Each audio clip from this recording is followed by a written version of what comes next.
Hello guys and welcome back to the channel. In this video, I'm going to show you how you can get Spotify Premium for free. So let's get started.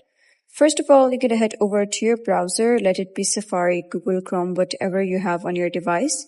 Go to the search bar and simply type in Spotify free and press on this enter. And after that, you'll be able to see a couple of options. You're going to click on listen without limits, try 1 month of premium individual for $0. Simply click on that and you'll be redirected to an interface that says try 1 month for $0. So click on that. But if you have purchased this plan before, then you wouldn't be able to do it again. You can only do it one time. So simply click on that and type down your credit card's credentials and then click on complete purchase. Another method is by going to your Spotify application. Click on this premium option at the bottom right corner. Here you'll be able to see a button that says get started, and right above it it's written try 1 month of premium individual for free. Simply click on get started and it's going to say subscription changes happen outside the app.